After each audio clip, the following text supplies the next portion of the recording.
Welcome to Jenny crime cuts. December 11, 2022 Rajasthan. Radheshyam Saroj Sharma தம்பதிக்கு மோனிகா, பூஜா அப்படிங்கிற 2 பொண்ணும், அமித் அப்படிங்கிற ஒரு பையனும் இருக்காங்க. சந்தோஷமா வாழ்ந்துட்டு வந்த இந்த குடும்பத்துல திடீர்னு ஒரு நாள் இந்த குடும்பத்துக்கு ஹெட்டா இருக்கிற ராதேஷ்யாம் திடீர்னு உடம்பு சரியில்லாம இறந்து போறாங்க. அதை தொடர்ந்து மனைவியான சரோஜ் தன்னோட 3 பசங்களையும் தனியாளா இருந்து எப்படி வளர்க்கன்னு தெரியாம ராஜஸ்தான் வித்யாதர் நகர்ல இருக்கிற தன்னோட ரிலேட்டிவ் வீட்டுக்கு பெட்டி படுக்கை எல்லாம் தூக்கிட்டு கிளம்புறாங்க. சில வருஷத்துக்கு அப்புறமா 3 பசங்களுக்கு தாயான அந்த சரோஜ் சர்மாவை யாரோ ஒரு மர்ம நபர் தலை தனியா, கை தனியா, உடம்பு தனியா இப்படின்னு மொத்தம் 10 துண்டா வெட்டி கொடூரமா கொலை பண்ணிருக்காங்க. 62 வயசான அந்த தாயோட உடம்ப இந்த அளவுக்கு கொடூரப்படுத்தி வச்ச அந்த மர்ம நபர் யாரு? 2022 வருஷம் ராஜஸ்தான் மட்டும் இல்லாம டெல்லி மக்கள் மத்தியில ரொம்பவே பரபரப்பா பேசப்பட்ட இந்த கேஸ்ல நடந்த திகில் சம்பவத்தை பத்தி டீடைலா பார்க்கலாம் வாங்க. அதுக்கு முன்னாடி நம்ம சேனலை சப்ஸ்கிரைப் பண்ணாதவங்க மறக்காம சேனலை சப்ஸ்கிரைப் பண்ணி லைக் பண்ணுங்க.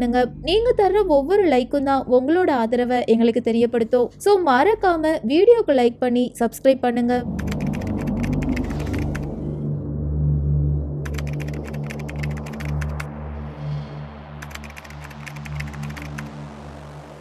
ராஜஸ்தான் வித்யாதர் நகர்ல இருக்கிற லால்புரியா அடுக்குமாடி குடியிருப்புல தான் பத்ரி பிரசாத் தன்னோட மனைவி கூட வாழ்ந்துட்டு வராங்க. இந்த பத்ரி பிரசாத் யாருன்னா பேங்க்ல அசிஸ்டன்ட் மேனேஜரா ஒர்க் பண்ணி ரிட்டையர்ட் ஆனவர். இவருக்கு சிவி அப்படிங்கிற ஒரு பொண்ணும், அனுஜ் அப்படிங்கிற ஒரு பையனும் இருக்காங்க. இந்த நபரோட வீட்டுக்கு தான் ஹஸ்பண்டை இழந்த சரோஜ் சர்மா அடைக்கலம் தேடி வந்திருக்காங்க. இப்போ இந்த 2 குடும்பத்தை சேர்ந்தவங்களும் ரிலேட்டிவ் அப்படிங்கறனால ஒரே வீட்டுல கூட்டு குடும்பமா ஒன்னா தான் வாழ்ந்திருக்காங்க. இப்படி ஒன்னா வாழ்ந்த அந்த டைம்ல தான் சரோஜ் தன்னோட 2வது பொண்ணுக்கு நல்ல வரனா பார்த்து மேரேஜ் பண்ணி கொடுத்திருக்காங்க. சரோஜோட மூத்த பொண்ணுக்கு ஆல்ரெடி மேரேஜ் ஆகிருச்சு. சோ மூத்த பொண்ணான மோனிகாவும் 2வது பொண்ணான பூஜாவும் அவங்களோட புகுந்த வீட்டுக்கு போயிருக்காங்க. சில வருஷத்துக்கு அப்புறமா பையனான அமித்தும் ஃபாரின்ல வேலை கிடைச்சனால தன்னோட அம்மாவுக்கும் இத்தனை வருஷமா தனக்கு அடைக்கலம் கொடுத்து வளர்த்த மாமாவான பத்ரி பிரசாத் குடும்பத்துக்கும் பாய் சொல்லிட்டு ஃபாரினுக்கு கிளம்புறாங்க. ஒரு வழியா தன்னோட 3 பசங்களோட வாழ்க்கையையும் சரோஜ் செட்டில் பண்ணி கொடுத்துட்டாங்க. சோ இனிமே இந்த வாழ்க்கைய எந்த கவலையும் இல்லாம சந்தோஷமா வாழணும்னு நினைச்சிட்டு இருக்கும் போதுதான் ஒரு கொடூரமான நாள் வருது. அந்த நாள்ல சரோஜ் சர்மா அனுபவிச்ச அந்த கொடூரம் யாராலையும் கற்பனை பண்ண முடியாத அளவுக்கு அவ்வளோ பயங்கரமா இருந்திருக்கு.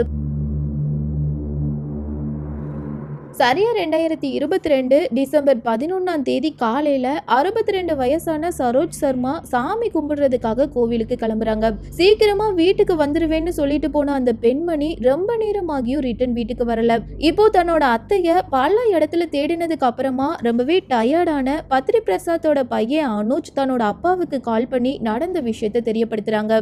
அடுத்ததா டிசம்பர் 12 காலையில தன்னோட அத்தை பொண்ணுக்கு, அதாவது ஆல்ரெடி மேரேஜ் ஆன சரோஜோட 2வது பொண்ணான பூஜாவுக்கு கால் பண்ணி இந்த மாதிரி உன்னோட அம்மா டிசம்பர் 11 காலையிலேயே கோவிலுக்கு போனாங்க. ஆனா ரொம்ப நேரமாகியும் அவங்க வீட்டுக்கு வரல. அதனால நானும் அவங்கள பல இடத்துல தேடி பார்த்துட்டேன். சோ நீ உடனே கிளம்பி சீக்கிரமா எங்க வீட்டுக்கு வான்னு சொல்லிட்டு போன் காலை கட் பண்றாங்க.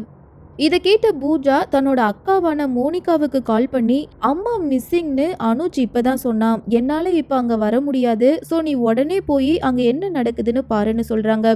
இதனால மோனிகாவும் வேகமா கிளம்பி தன்னோட மாமா வீட்டுக்கு வந்திருக்காங்க. அடுத்ததா அனுஜ் மற்றும் மோனிகா இவங்க 2 பேருமே பக்கத்துல இருக்கிற போலீஸ் ஸ்டேஷனுக்கு போய் ஒரு மிஸ்ஸிங் கம்ப்ளைண்ட் ஃபைல் பண்றாங்க.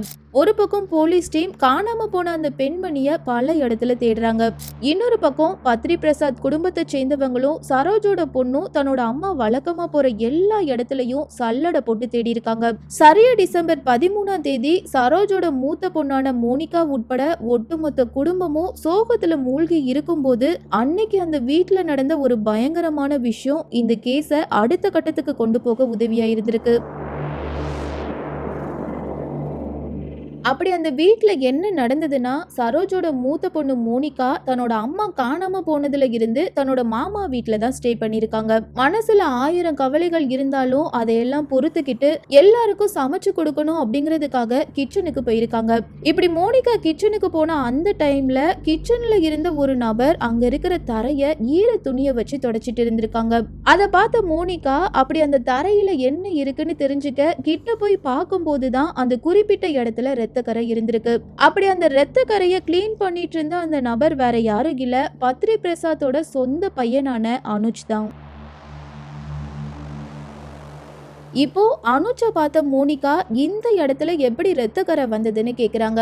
அதுக்கு அனுஜ் என்ன சொல்றாங்கன்னா, விண்டர் சீசன் அப்போ என்னோட மூக்குல இருந்து அடிக்கடி ரத்தம் வரும், இந்த ரத்தமும் என்னோட மூக்குல இருந்து வந்ததுதான், அதை தான் நான் இப்போ கிளீன் பண்ணிட்டு இருக்கேன்னு சொல்றாங்க. இந்த பதில கேட்ட மோனிகாவுக்கு அனுஜ் ஏதோ ஒரு விஷயத்த தான் கிட்ட இருந்து மறைக்கிற மாதிரி தோணிருக்கு. சோ தன்னோட இந்த சந்தேகத்தை தன்னோட தங்கச்சியான பூஜாவுக்கு கால் பண்ணி தெரியப்படுத்துறாங்க. சரியா டிசம்பர் 15ஆம் தேதி பூஜாவும் தன்னோட ஹஸ்பண்ட கூட்டிட்டு அனுஜ் வீட்டுக்கு வந்திருக்காங்க.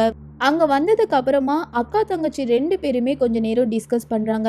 அனுஜ் தான் தன்னோட அம்மாவை ஏதோ பண்ணிருப்பான்னு மோனிகா சொல்ல, அதுக்கு பூஜா அதெல்லாம் அம்மாவுக்கு எதுவும் நடந்திருக்காது, அனுஜ் கொலை பண்ற அளவுக்கு மோசமானவன் இல்ல, நீயா எதையாச்சும் கற்பனை பண்ணி பேசாதன்னு சொல்றாங்க. உடனே மோனிகா, நானா எதையும் கற்பனை பண்ணி பேசல, அனுஜ் கிச்சனை விட்டு வெளியில போனதுக்கு அப்புறமா நான் அந்த கிச்சனை உன்னிப்பா கவனிச்சேன், அப்படி கவனிச்சதுல ஒரு சில இடத்துல ரத்தம் காஞ்சு போன மாதிரியான தடம் இருந்துச்சு, சோ கண்டிப்பா அனுஜ் தான் நம்ம அம்மாவை ஏதோ பண்ணிட்டான்னு சொல்றாங்க. இந்த பேச்சுவார்த்தைக்கு அப்புறமா அக்கா தங்கச்சி 2 பேரும் இனிமே கொஞ்சம் கூட டிலே பண்ண வேணான்னு நினைச்சு போலீஸ் ஸ்டேஷனுக்கு கிளம்புறாங்க. அங்க போனதுக்கு அப்புறமா எங்க அம்மாவை எங்களோட கசினான அனுஜ் தான் ஏதோ பண்ணிருக்கான், அந்த வீட்டு கிச்சன்ல ரத்தக்கரை இருந்தது, சோ அனுஜ கஸ்டடியில எடுத்து விசாரிச்சு எங்க அம்மாவுக்கு என்ன நடந்ததுன்னு சீக்கிரமா கண்டுபிடிச்சு சொல்லுங்க சார்னு அழுதுருக்காங்க. இப்போ போலீஸோட ஒரு டீம் ஸ்ட்ரெயிட்டா பத்ரி பிரசாத் வீட்டுக்கு போய் அனுஜ கூப்பிடுறாங்க. ஆனா அந்த டைம்ல அனுஜ் அந்த வீட்டுல இல்ல. போலீஸோட விசாரணையில அனுஜ் ஹரித்வாருக்கு போன விஷயம் தெரிய வருது. சோ 2 நாட்கள் வெயிட் பண்ணி சரியா டிசம்பர் 17ஆம் தேதி அனுஜ கஸ்டடியில எடுத்து விசாரிச்சதுல எல்லாரோட ரத்தத்தையும் கொதிக்க வைக்கிற மாதிரி அனுஜ் ஒரு சில பயங்கரமான விஷயத்த போலீஸ் கிட்ட கன்ஃபஸ் பண்ணிருக்கான். பிடெக் படிப்பை கம்ப்ளீட் பண்ண அனுஜ் 1 வருஷம் பிரைவேட் கம்பெனில வேலை பார்த்திருக்கான். அதுக்கப்புறமா அந்த நபருக்கு பிரம்மச்சரிய வாழ்க்கை மேல அதிகமா ஈடுபாடு இருந்திருக்கு. ஸோ 2013ஆவது வருஷத்துல தன்னோட வேலையை ரிசைன் பண்ணிட்டு ஹரே கிருஷ்ணா இயக்கத்துல ஜாயின் பண்ணிருக்கான். கிட்டத்தட்ட 7-8 வருஷமா இந்த இயக்கத்துல தான் தன்னை முழுமையா ஈடுபடுத்தி பல கோவிலுக்கு போய் அவனோட பிரம்மச்சரிய வாழ்க்கையில தீவிரமா இருந்திருக்கான். இந்த தீவிரத்தால அனுஜ் சர்மா அப்படிங்கிற தன்னோட பேரை அசிந்தியா கோவிந்ததாஸ்னு மாத்திருக்கான். இந்த நபருக்கு ஷிவி அப்படிங்கிற ஒரு அக்காவும் இருக்காங்க. அந்த ஷிவி ஐடி கம்பெனில ஒர்க் பண்றாங்க. சரியா 2021ஆவது வருஷம் இந்த குடும்பத்திலையும் ஒரு துக்கம் நடந்திருக்கு. அதாவது அந்த டைம்ல நாட்டையே ஒரு உழுக்குன கொரோனா வைரஸால அனுஜோட அம்மா இறந்து போயிருக்காங்க. தன்னோட அம்மா இறந்து போனதுல இருந்து அனுஜ் மனசளவுல ரொம்பவே பாதிக்கப்பட்டிருக்காங்க. இந்த பாதிப்பால யார்கிட்டையும் ஒழுங்கா பேசாம அடிக்கடி கோவப்படுறது, ரூம்லயே தனியா இருக்கிறது, இப்படின்னு தனிமையில வாடி இருக்காங்க. இப்படியே சில நாட்கள் கடந்து போகுது. இந்த நிலைமையில தான் பத்ரி பிரசாத் 33 வயசான தன்னோட பொண்ணு ஷிவிக்கு சீக்கிரமா மேரேஜ் பண்ணி கொடுக்கறதுக்காக பல இடத்துல மாப்பிள்ளை தேடி இருக்காங்க. சரியா 2022 டிசம்பர் 11ஆம் தேதி காலையில பத்ரி பிரசாத் மாப்பிள்ளை தேடுற விஷயமா தன்னோட பொண்ணு சிவியை கூட்டிட்டு டெல்லிக்கு கிளம்புறாங்க. சோ சம்பவம் அன்னைக்கு அந்த வீட்டுல அத்தையான சரோஜும் மருமகனான அனுஜும் தான் தனியா இருந்திருக்காங்க. இப்போ பிரம்மச்சரிய வாழ்க்கையில தன்னை முழுமையா ஈடுபடுத்தின அனுஜ் டெல்லியில நடக்கிற ஒரு சிறப்பு பூஜைக்கு போகணும்னு ஆசைப்படுறாங்க. சோ தன்னோட அத்தையான சரோஜ் கிட்ட, நான் இன்னைக்கு டெல்லிக்கு போகணும், அங்க ஒரு பூஜை நடக்குதுன்னு சொல்லியிருக்காங்க. இந்த இடத்துல தான் அனுஜ் காட்டு மிராண்டியா மாறுற மாதிரி ஒரு பயங்கரமான சம்பவம் நடக்க போகுது. சோ வீடியோவை எந்த ஒரு இடத்துலயும் ஸ்கிப் பண்ணாம ஃபுல்லா கேளுங்க. அதாவது அனுஜ பார்த்து அத்தையான சரோஜ் என்ன சொல்றாங்கன்னா, அதெல்லாம் சிறப்பு பூஜைக்கு போக வேணாம், எத்தனை நாள் தான் கோவில்னு சுத்திட்டு இருப்ப, இன்னைக்கு அப்பாவும் அக்காவும் ஊருக்கு போயிருக்காங்க, சோ நீ வீட்லயே இரு, எங்கேயும் போக கூடாதுன்னு ஸ்ட்ரிக்டா சொல்லியிருக்காங்க. எங்கேயும் போக கூடாது அப்படிங்கிற வார்த்தையை கேட்டதும் அனுஜுக்கு கோபம் தலைக்கேறி இருக்கு. இப்போ உள்ள பசங்களுக்கு பெரியவங்க அறிவுரை சொன்னாலே தலைக்கு மேல கோவம் வருது. தான் பண்றதுதான் சரி, அதை யாரும் தடுக்க கூடாது, அதை பத்தி எந்த ஒரு கேள்வியும் கேட்க கூடாது அப்படிங்கிற மனநிலையில இருக்காங்க. அதே மனநிலையில தான் 32 வயசான அனுஜும் இருந்திருக்கான். சோ தன்னோட அத்தை கண்டிக்கிறது அவனுக்கு சுத்தமா பிடிக்கல. இப்போ எல்லா கோவத்தையும் மனசுல வச்சு தன்னை கண்ட்ரோல் பண்ற தன்னோட அத்தைய என்ன பண்ணலான்னு யோசிச்ச அவன் ஸ்ட்ரெயிட்டா தன்னோட ரூம்க்கு போய் அங்க இருந்த ஒரு பெரிய சுத்தியலை எடுத்துட்டு வந்திருக்கான். இந்த டைம்ல தனக்கு இனிமே வரப்போற அந்த ஆபத்து என்னன்னு தெரியாம சரோஜ் கிச்சன்ல வேலை பார்த்துட்டு இருந்திருக்காங்க. இப்போ தான் அத்தை கிட்ட போன அனுஜ் 62 வயசான அந்த பெண்மணியோட தலைய சுத்தியல வச்சு தொடர்ந்து பல தடவை ஓங்கி அடிச்சிருக்கான். இவன் அடிச்ச அடியில கிச்சன் ஃபுல்லா ரத்தம் தெரிச்சு அவங்களோட தலையே சுக்கு நூறா நொறுங்கி போயிருக்கு. அடுத்ததா அந்த இறந்த உடலை எப்படி டிஸ்போஸ் பண்ணலான்னு யோசிச்ச அவனுக்கு டெல்லியில நடந்த ஸ்ரத்தா கொலை கேஸ் ஞாபகம் வந்திருக்கு.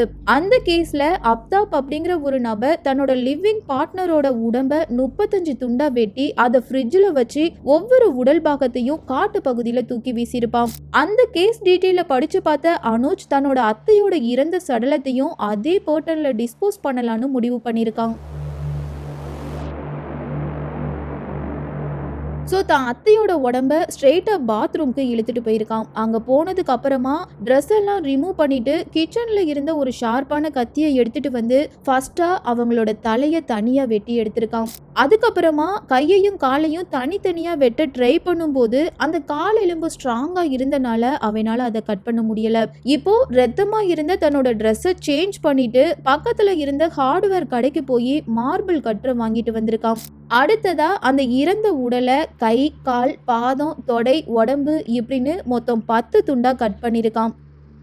கடைசியா கிச்சன் மற்றும் பாத்ரூம்ல இருந்த எல்லா ரத்தத்தையும் கிளீன் பண்ணி முடிச்சதும் ரத்த வாடையை சரி பண்றதுக்காக சில ரூம் ஸ்ப்ரேயை அடிச்சிருக்கான். சரியா மதியம் 3:30 மணிக்கு அந்த உடல் பாகத்தை ஒரு பெரிய சூட்கேஸ்ல அடைச்சி மீதி இருக்கிற உடல் துண்டுகளை ஒரு பக்கெட்ல நிரப்பியிருக்கான். அதுக்கு அடுத்தபடியா அந்த உடல்களை எந்த இடத்துல டிஸ்போஸ் பண்ணனே தெரியாம கூகுள் மேப்ல சில இடங்களை தேடி இருக்கான். ஃபைனலா அந்த உடல் பாகத்தை தன்னோட கார்ல வச்சு கூகுள் மேப் உதவியோட தன்னோட வீட்டுல இருந்து பல கிலோமீட்டர் டிராவல் பண்ணினதுக்கு அப்புறமா டெல்லி டு சில்கா ஹைவே ஓரத்துல இருக்கிற ஒரு காட்டு பகுதியை பார்த்திருக்காங்க. இப்போ அந்த காட்டு பகுதியில காரை ஸ்டாப் பண்ணின அனுஜ் அந்த பக்கெட்ல இருந்த ஒரு சில உடற்பாகத்தை அங்க இங்கன்னு தூக்கி வீசியிருக்கான். அதுக்கப்புறமா சூட்கேஸ்ல இருந்த தலையையும் பாதத்தையும் ஒரு குறிப்பிட்ட இடத்துல வச்சு பக்கெட்ல மண்ணை நிரப்பி அதை மூடியிருக்கான். அதுக்கு அடுத்தபடியா கழுத்துல இருந்து இடுப்பு வரை இருக்கக்கூடிய அந்த உடல் பாகத்தை இன்னொரு இடத்துல போட்டு அதையும் மண்ணை வச்சு மூடியிருக்கான். கடைசியா கை, கால், தொடை இந்த மாதிரியான உடல் பாகத்தை 3ஆவதா ஒரு இடத்துல போட்டு அதையும் மூடியிருக்கான். இப்போ எல்லா உடல் பாகத்தையும் டிஸ்போஸ் பண்ணி முடிச்சதுக்கு அப்புறம் அந்த பேக்கையும் பக்கெட்டையும் ரிட்டன் தன்னோட வீட்டுக்கு எடுத்துட்டு வந்து கிளீன் பண்ணிருக்காங்க. இதுல குறிப்பிடக்கூடிய விஷயம் என்னன்னா, அந்த பயங்கரத்துக்கு அப்புறமா தான் மேல தப்பே இல்லாத மாதிரி அனுஜ் ரொம்பவே கேஷுவலா போலீஸ் கேட்கிற எல்லா கேள்விக்கும் பதில் சொல்லியிருக்கான். அந்த நபரோட முகத்துல தப்பு பண்ணினதுக்கான எந்த ஒரு பயமோ அல்லது பதற்றமோ தெரியலன்னு அனுஜை விசாரிச்ச போலீஸ் அதிகாரிகள் பின்னாட்கள்ல சொல்லியிருக்காங்க. ஏன்னா அந்த அளவுக்கு அவனோட பெர்ஃபார்மன்ஸ் உண்மை மாதிரி இருந்திருக்கு. தன்னோட அத்தை சிறப்பு பூஜைக்கு தன்னை போக விடல அப்படிங்கிற ஒரே காரணத்துக்காக கொஞ்சம் கூட மனசாட்சியே இல்லாம சைக்கோ மாதிரி நடந்திருக்காம். இதுல சொல்லவே வேதனையான விஷயம் என்னன்னா, இறந்து போன சரோஜ் சர்மா கிட்டத்தட்ட 4 வருஷமா கேன்சர் வியாதியால பாதிக்கப்பட்டிருக்காங்க. சோ அவங்க தொடர்ந்து கேன்சர் செல்களை கம்ப்ளீட்டா அழிக்கக்கூடிய ஹீமோதெரபி ட்ரீட்மெண்ட்டை எடுத்துட்டு வந்ததா சொல்லப்படுது. இறுதியா 2022 டிசம்பர் 17 இந்த கொடூர மிருகத்தை அரெஸ்ட் பண்ணின போலீஸ் ஜெயில அடைச்சிருக்காங்க. 62 வயசான சரோஜ் 32 வயசான அனுஜுக்கு இன்னொரு தாயா இருந்துதான் கண்டிச்சு வளர்த்திருக்காங்க. ஆனா அந்த கண்டிப்பை தன்னை கண்ட்ரோல் பண்றதா நினைச்ச அவன் கொடுமையோட எல்லா எல்லையையும் தாண்டி இந்த மாதிரியான ஒரு கொடூரத்தை பண்ணிருக்கான். ஒரு சில பசங்க தன்னை பெத்த அம்மாவையே கொடூரமா கொலை பண்ற எத்தனையோ கேசஸ நாம கேள்விப்பட்டுட்டு தான் இருக்கோம். தான் தப்பு பண்றனாலதான் தன்னோட பேரண்ட்ஸ் நம்மளை கண்டிக்கிறாங்க அப்படிங்கிற மனநிலை என்னைக்கு அந்த குழந்தைங்களுக்கு வருதோ அன்னைக்குதான் இந்த மாதிரியான குற்றங்கள் நடக்காது. சைக்கோத்தனமா செயல்பட்டு அம்மா ஸ்தானத்துல இருந்த தன்னோட அத்தையவே 10 துண்டா வெட்டி கொடூரமா கொலை பண்ணின அனுஜோட செயலை பத்தி நீங்க என்ன சொல்ல விரும்புறீங்க அப்படிங்கிற உங்களோட கருத்துக்களை மறக்காம கமெண்ட்ல பதிவு பண்ணுங்க. அப்படியே இதுவரை வீடியோக்கு லைக் பண்ணாதவங்க மறக்காம வீடியோக்கு லைக் பண்ணி சப்ஸ்கிரைப் பண்ணுங்க. இதே மாதிரி இன்னொரு கிரைம் கட்ஸோட வேறொரு வீடியோல உங்களை சந்திக்கிறேன்.